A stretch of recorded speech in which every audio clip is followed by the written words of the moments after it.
G'day, I'm Stephen Page from Page Provan Family and Fertility Lawyers, and welcome to the Australian Family and Fertility Law Podcast. If you're watching this on YouTube, please subscribe. We love our subscribers. Thank you. Today I'm talking about surrogacy in Nigeria for Australians. One of the things that has struck me over a long time is how we are such a diverse country. According to the Australian Bureau of Statistics, Australians are the most diverse country in the sense that 51% of us were either born overseas or our parents were born overseas, which is the highest percentage of any country, even higher than, say, Israel, or like countries such as Canada, the United States, New Zealand. What I've seen in the context of surrogacy is that those who came from other countries, when they're contemplating surrogacy, then contemplate at times going back to their home country. And one of those places is Nigeria. I've had a number of Nigerian couples, we're talking about heterosexual married couples, who have gone back to Nigeria to undertake surrogacy. So the first thing about surrogacy in Nigeria is that it's unregulated. The second about Nigeria is it's notorious against gays. So don't think about doing it if you're a gay couple, don't think if you're doing single. You're a heterosexual married couple going there. Nigeria is certainly a hot spot for surrogacy. And it's certainly growing. It's certainly in demand as the largest black country in the world. Intended parents are going to Nigeria from North America and from Europe, and albeit in small numbers, also from Australia. One of the features about surrogacy in Nigeria is no laws. And a colleague in South Africa, in Nigeria I should say, has called for laws in Nigeria so that there is some certainty about the regulation of surrogacy. And I'd certainly endorse that. The other thing about Nigeria as a country is that you look at the maternal mortality risk in Nigeria and it's off the dial. If you're a woman who is pregnant and gives birth in Australia, your lifetime risk of death from pregnancy and childbirth, according to the WHO, is somewhere between 1 in 19,000 or 1 in 22,000. In Nigeria, it's 1 in 19. And that's because a lot of teenage girls are giving, and women are giving birth without any maternity care whatsoever in their village in the middle of nowhere and dying for it, having no maternity help at all. If you're doing surrogacy in Nigeria, you need to go through a surrogacy agency. You shouldn't be doing it on your own.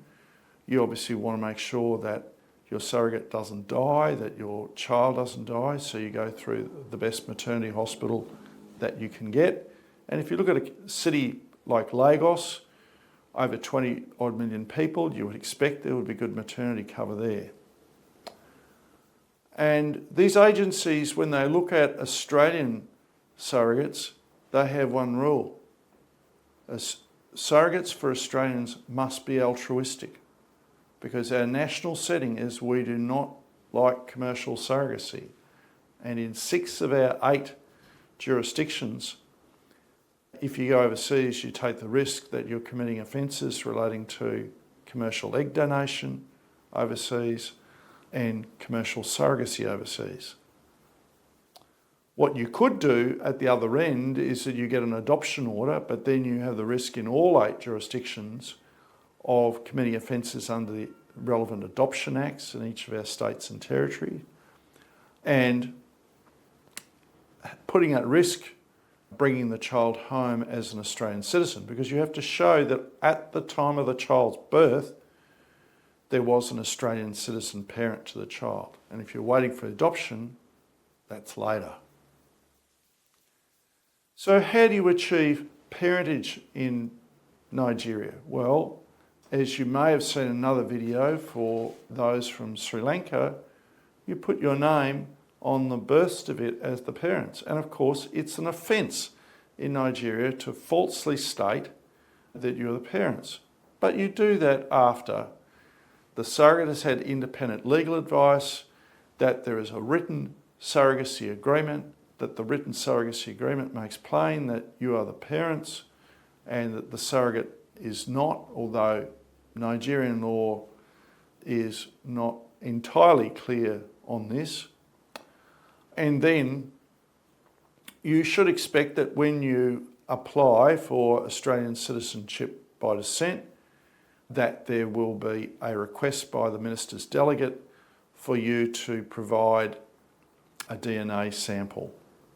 So that will be attending at the Australian High Commission in Nigeria, providing a DNA sample, so a mouth swab, and then that going on a little card, which is then sent by diplomatic courier to Canberra and then to a DNA lab in Australia of your choice, which you pay for, which then confirms your parentage, and then you prove the child's identity, including cooperation from the surrogate, obtain Australian citizenship, obtain an Australian passport, and bring the child home.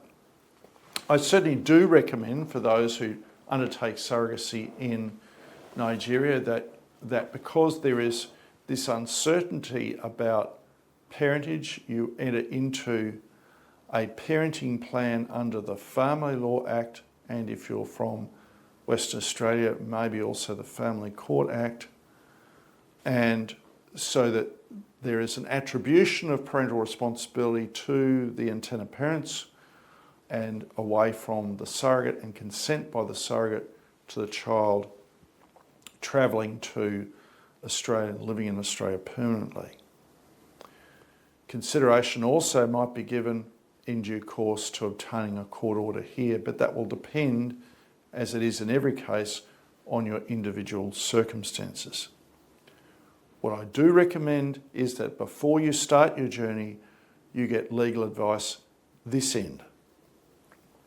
There's nothing worse than me having to tell intended parents that, well, they've committed an offence punishable up to 15 years imprisonment or $110,000 fine or 2 years imprisonment. Offences that could have been avoided with very careful planning. Prevention is better than cure. You've got to get your foundations right. Just ask the builders of the Leaning Tower of Pisa. So that's surrogacy in Nigeria in a snapshot. It can be done fine, but you've got to be very careful with it. And amongst the care is the number of embryos being implanted. I would always be insisting there be single embryo transfers consistent with Australian IVF practice, which minimises the risk to the surrogate. I hope that is helpful. Thank you for watching and listening. I'm Stephen Page from Page Provan Family and Fertility Lawyers. This is the Australian Family and Fertility Law Podcast. If you're watching this on YouTube, please subscribe. We love our subscribers. Thank you.